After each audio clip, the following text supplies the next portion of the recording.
Ja, hejsa. Så er vi på bjerget igen. Sigrid er tilbage efter en lille smuttur til Bergamo. Lufthavn.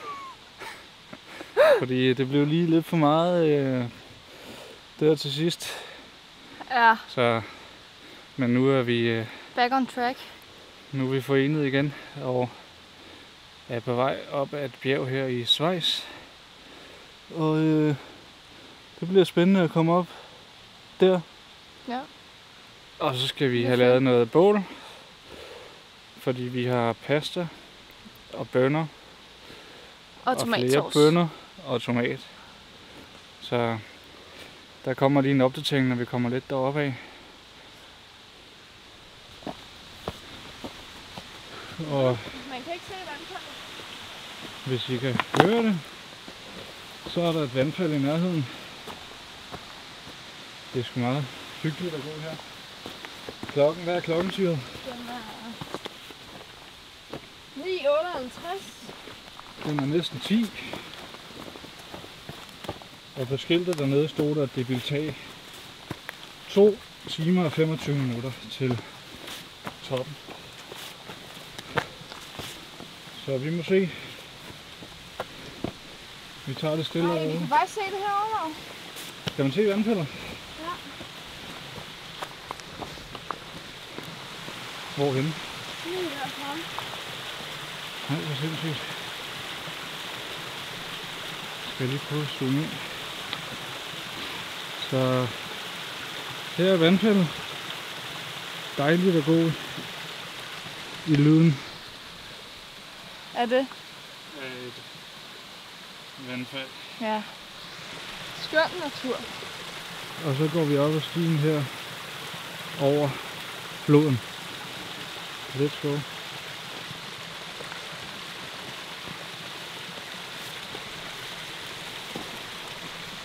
Der er lidt mange løse sten. Nå, løse sten? Ej, vi skal faktisk over det, Lav. Ja, det er faktisk rimelig fint. Filmer du? Ja. Ej, det løber også her. Ja, pas på, at du ikke bliver løbet ud, så. Bare hop over. Ikke hoppe over det, men...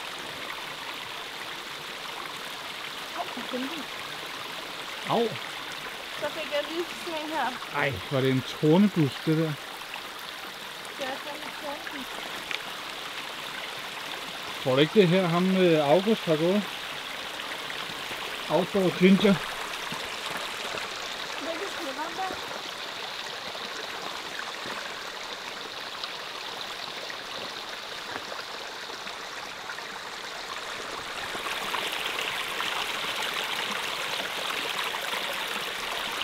Ja, nu prøver.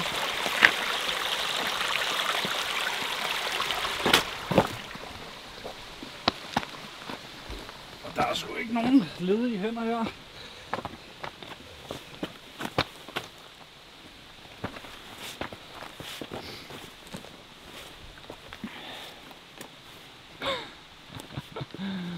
Hold kæft, hvor er det sindssygt det her.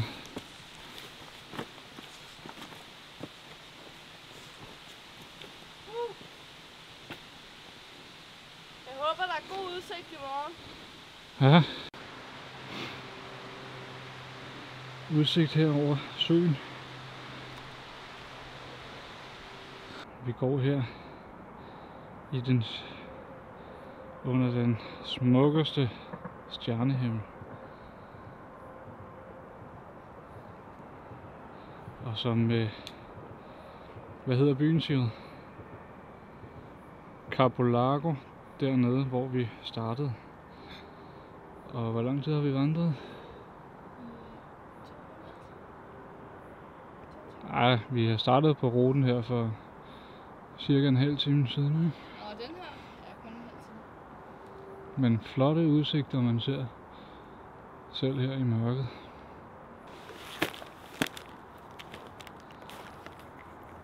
Prøv lige at kigge ud og så sige wow. Wow. Fortæl lige om det du ser, siger han. Og vi drikker alpevand. Ja. Det bliver ikke meget bedre, gør det det? Nej, det er dejligt. At stå og kigge ud over Comosøen. Som så ikke er Comosøen. Jo, hvad fanden er det så for en? Er det ikke Lugarnosøen? Nej, hvor er det koldt. Det her vand. Er det fedt at være tilbage? Jeg siger godt, at jeg ikke tog hjem. Når vi kun har 5 dage. Du sad der i bussen, og så tænkte du... Så fældede jeg en lille tår og tænkte, jeg skal hjem, jeg skal videre. Vi går lige eventyret færdigt. Ja, for satan. Ja, Så det skulle det være. Det er godt at have dig tilbage. Ja. Det er også godt at være Det tilbage. er lidt federe at vandre. 2. Sammen end alene. Ja. Så det er godt. Yes. Over and out. Ja, over and out.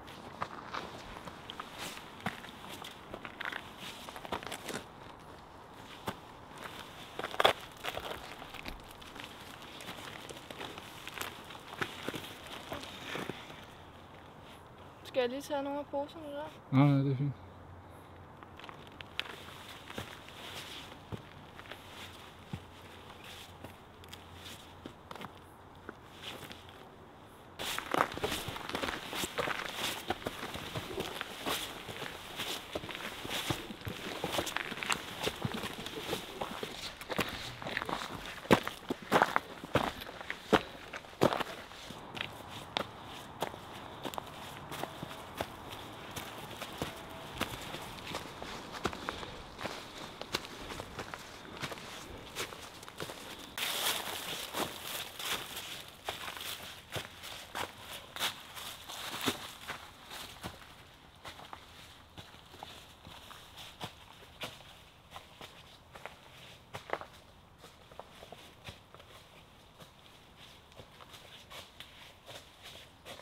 Så er vi godt og vel halvvejs til Monte St. Giorgio. Og hvad siger du, Sigrid? Det er meget fedt. Det er hårdt. Ja, Synes jeg. det er hårdt, mand. Ja, det er for sent. Man sveder sgu lidt. Og det går Så bare det op ad er- bakke, eller? Karkludsbad igen, når vi kommer op til toppen. Viskestykke. Ja. Kæft. Den har et godt kamera. Eller et godt lys.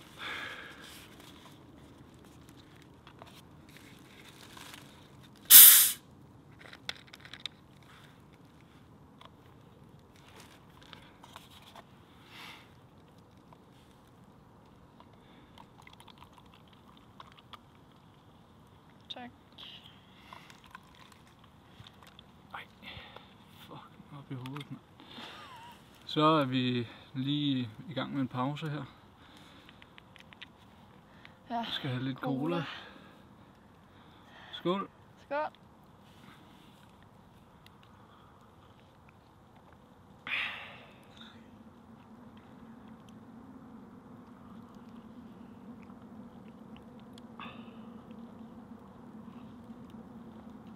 Fuck, det er lækkert. Ja, det er nok meget godt, at vi har den her med.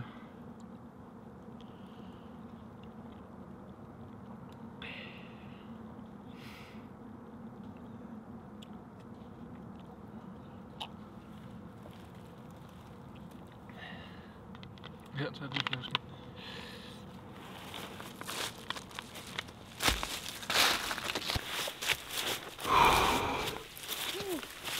Ja, du er sindssyg. Så. Helt opfyret til toppen. Nu er vi der sgu. 1050 meters højde.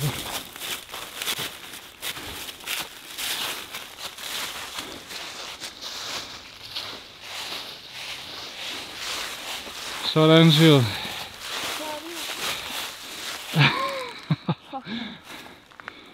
Skal vi lige gå over og kigge på udsigten? Det kan være, at vi kan sove herinde. Det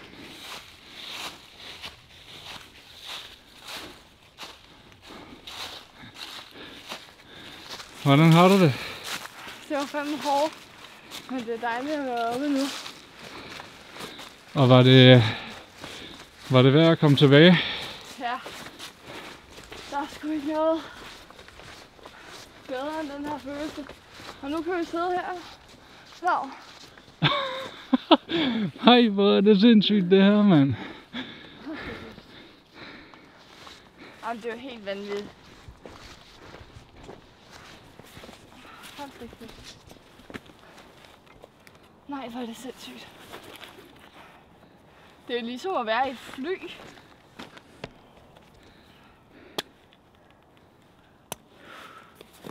Hold da kæft. Nej, hvor sindssygt. Hold da kæft. Så kan man altså tale om panoramaudsigt. Og skal vi lige se, hvad der er hernede?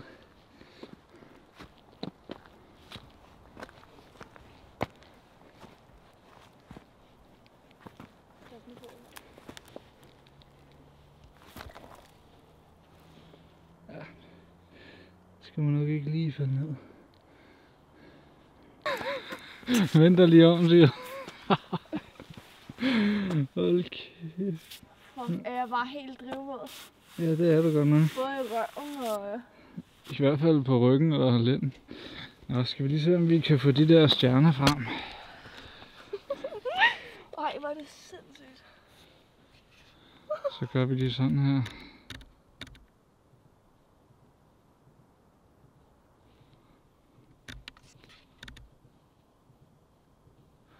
Hvor er Karlsvognen?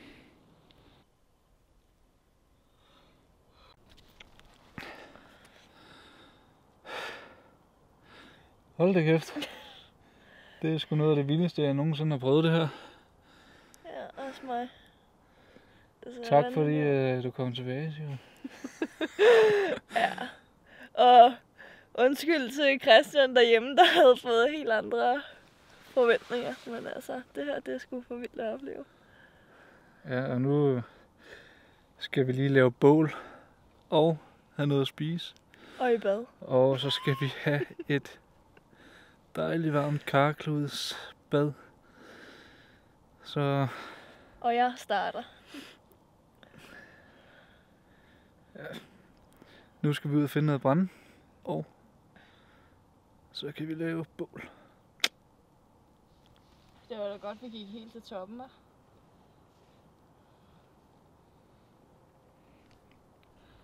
Ja, for helvede. Så tænk at vågne i morgen. Og se, hvordan det bare ser ud. Jeg fandt ikke, om jeg havde glemt min tripod. Der, hvor vi holdt pause. Sidst, så jeg måtte ned efter den. Og jeg brugte 50 minutter på det, eller hvor lang tid der nu gik. Så nu skal vi have gang i bålet. Og vi er kommet indenfor i en lille hytte her. Så vi har skaffet masser af brænde. Og så er der sat noget sodavand. Og penge, ja. Hvis man mangler penge, så kan man lige stikke fingrene ind der. Synes du, det er lidt uhyggeligt, Tilo? Ja. Du vil ikke lade mig gå ned efter min powerbank alene? Eller? Det er en tripod. Min tripod, ja. Nej. Så jeg gik lidt med, og ellers så fandt jeg brænde. Du plukkede brænde. Jeg plukkede brænde fra de døde træer her. Så... Hvad er du bange for? At der skulle være nogen i huset, eller? Ja.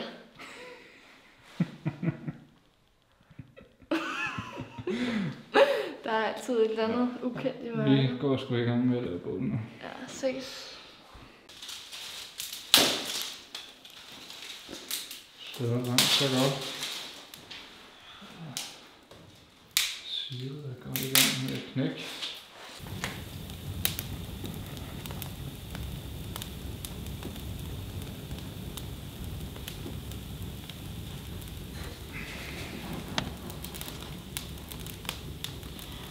Dejlig lyd, ikke? Det er flot med det der blå lys også. Det er godt.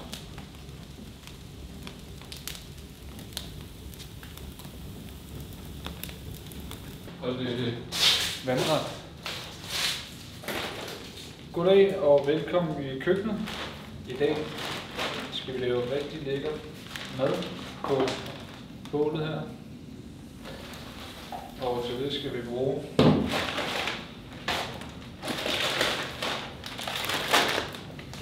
en gryde. Og så er der også et låg her, sådan så vi kan koge pastaen. Så vi har vand her ned i gryden med det.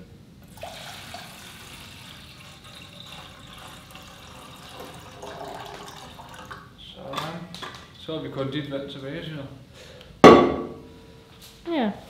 Og så kigger man ned i den lomme her. Her har vi lidt salt. Det er vigtigt at få.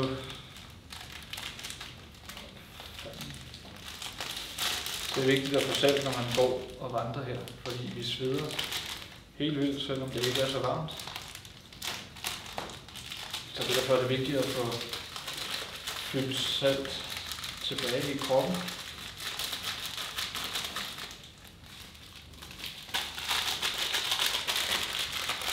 Sådan.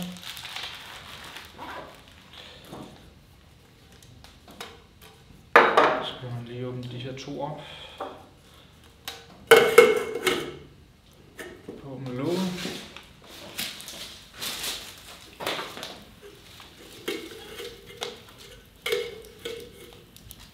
Over på bålet. Og så koger det lige om lidt.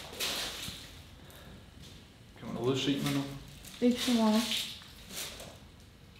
Men jeg er lidt tænkt. Så har vi grønne bønner. Kidneybønner.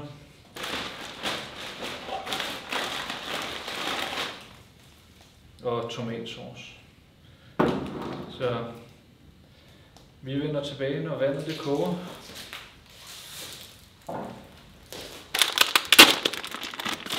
Vores pasta her.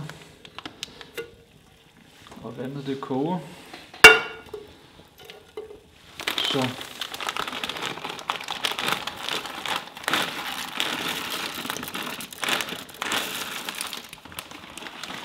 ned i gryden med det.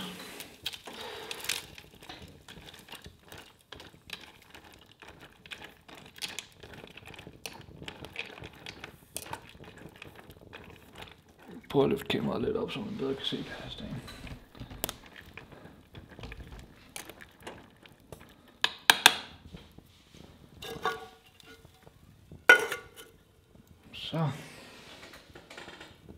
Så har vi vores pasta her, kogt færdig. Og så kan man gøre det, at man bruger pastavandet til at drikke senere. Fordi der er en masse stivelse i, og du får også det der salt. Så i med lidt bønner.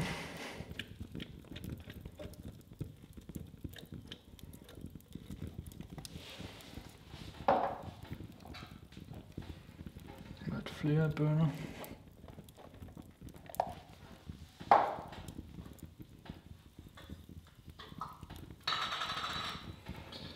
Og tomatsauce.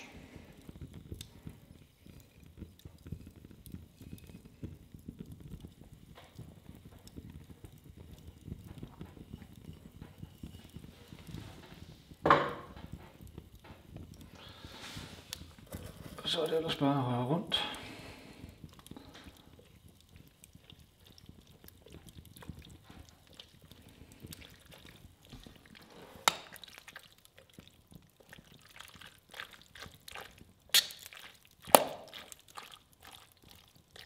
Så, velbekomme. Værsgo. Tak. Og værsgo. Ej, den spiser du med, ikke? Hvorfor? Du har så suttet på den og så. Fuck, snakker du om det her? Skulle det være smagt en pasta?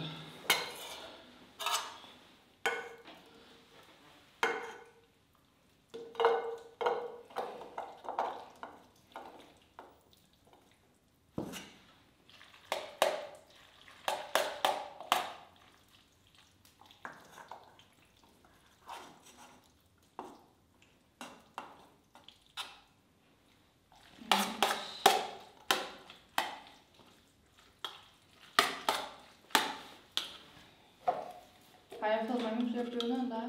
Ja. Så jeg tager altså den her. Ja,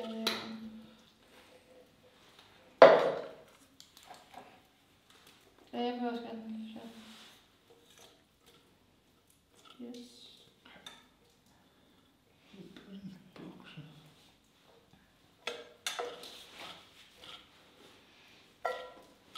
Er de spicy? Nej. Det er basilikum.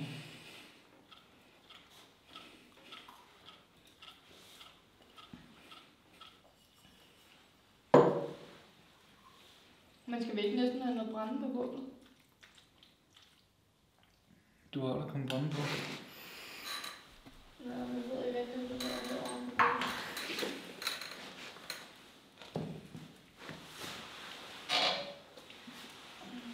Nu smager vi lige på maden først. Ja, men det er sygt koldt. Så spis. Skål. Tak for turen. Ja, selv tak. Nej, Ej, hvor smager det hold dårligt. kæft, det smager dårligt. Nej, det smager fandme godt. Ja, fuck det lækkert. Vi har kun fået croissanter i dag.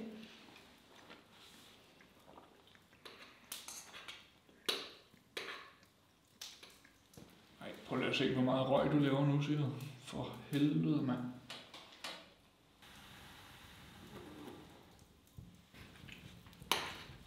Det er lækkert. Hvad? Lækkert. Det er sgu lækkert med det der tomatsauce. Er det det? Mhm.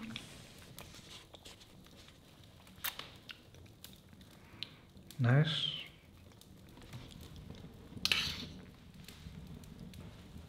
Jeg skal lige passe på bålet, ikke? Brænder mit kamera. Det er ren hygge. Mm. Ja.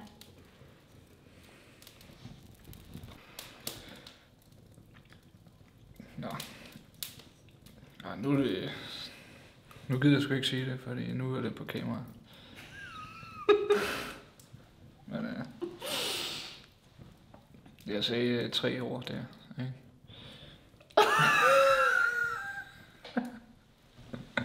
Hold kæft.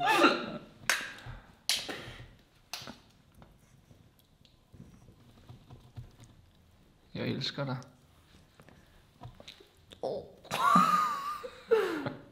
Ja. OK. OK. Ej, jeg elsker også dig. Så den ene plads gjort klar.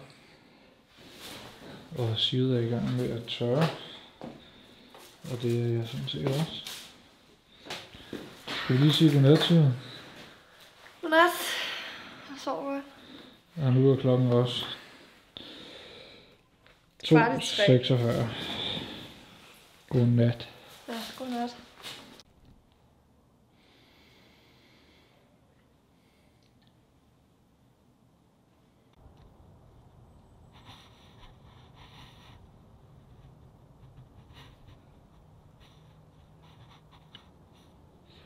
Godmorgen, Syv.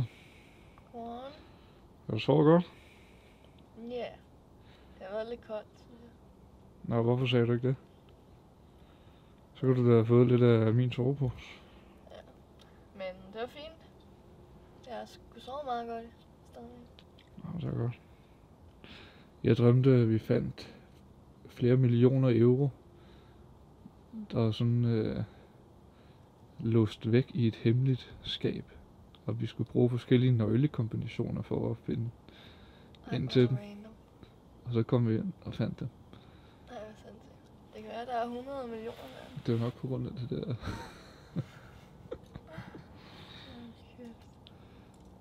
Griner. Ja, men så skal vi komme op her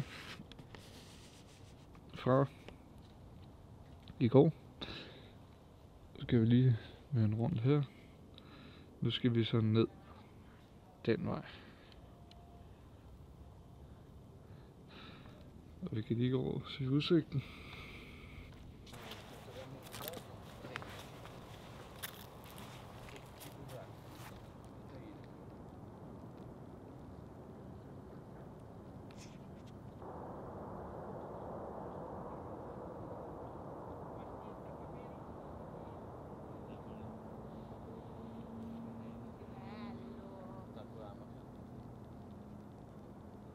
parlo con i ragazzi. No, aspettiamo che magari ora gesta. Det er så det lille hus, vi sov i. Esatto. Beh, però adesso io adoro la terra. Nu skal du ikke filme alle mine hår på benene. Hvad? Nu skal du ikke filme alle mine hår på benene. Are you ready? Ah, non lo sopporto io, lo sai che se lo do al mio corpo. Prøv at se træerne deroppe på... Ja.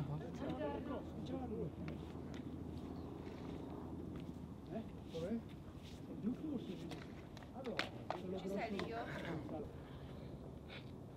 Prøv at se den der bro, der går. Combien de mètres?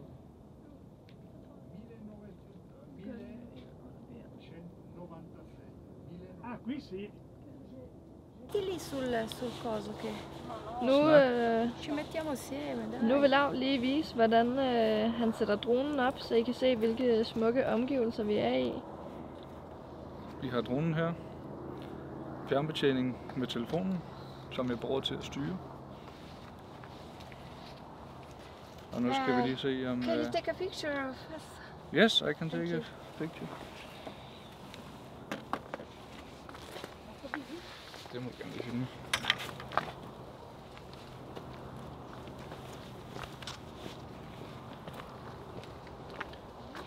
Io vorrei giù, eh. Okay.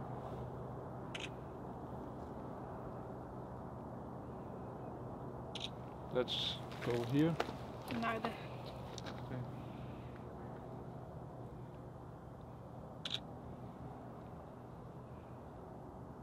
Poi scopriamo. And Grazie one- mille. one moment. One moment, cioè abbiamo un profi.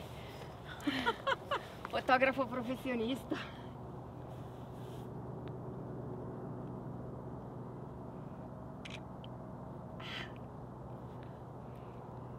Gli occhi tutti.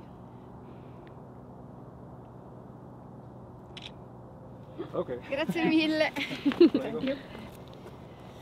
Det jeg har her, det er nogle ND-filtre, som gør, at ja, det er en slags solbriller for dronens kamera, som gør, at jeg kan sænke min shutter speed, sådan så når jeg flyver over landskabet, så virker bevægelser naturlige, i stedet for sådan at være hakkende.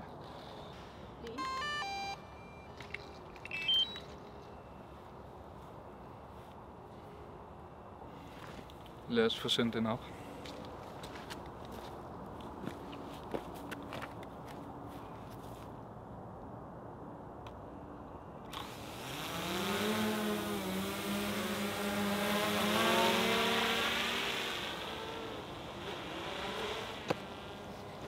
Her kommer dronebillederne.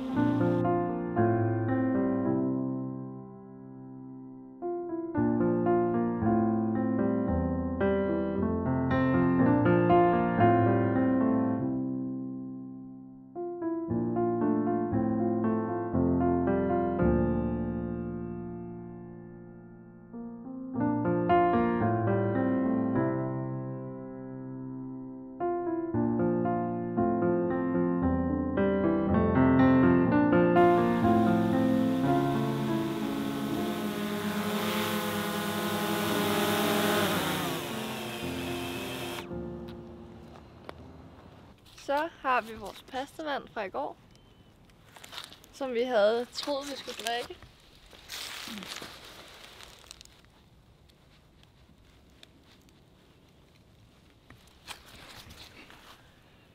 Føj.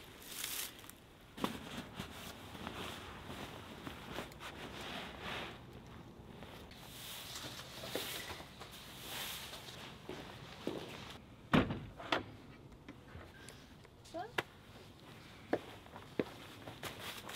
Skal vi så videre? Det er Sivets bagage her. En god vandrerygsæk. En lille taske foran. Og vil du filme, hvad jeg har? Skram, ja.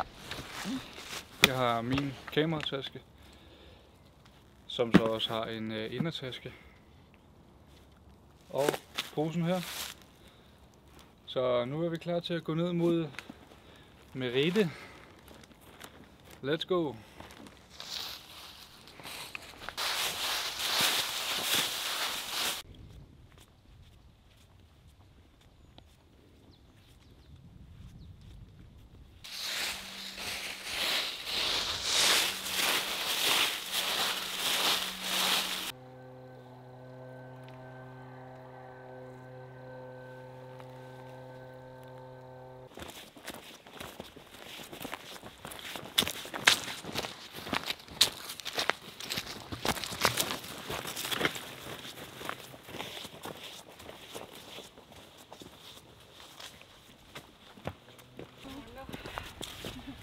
Lidt sommer blandet med efterår. Og så har vi gået 1 kilometer.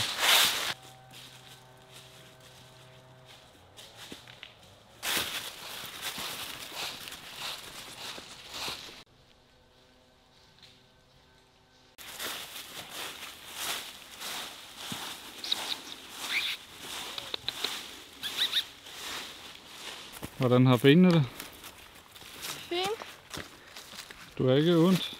Ja, lidt ondt i foden og skinnebenene. Ja. Men ellers fint. Hvad med dig? Jeg hader at gå nedad. Det er meget sjovt at gå opad og hårdere.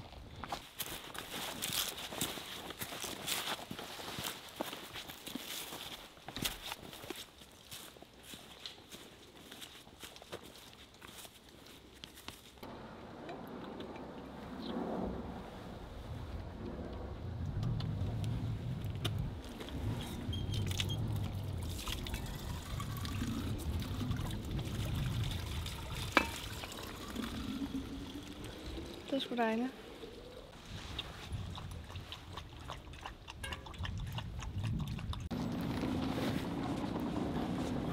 Så kom vi til Merete. Det tog 1,5 time. Så det gik jo meget fint, ikke Siv? Jo. Det var fedt.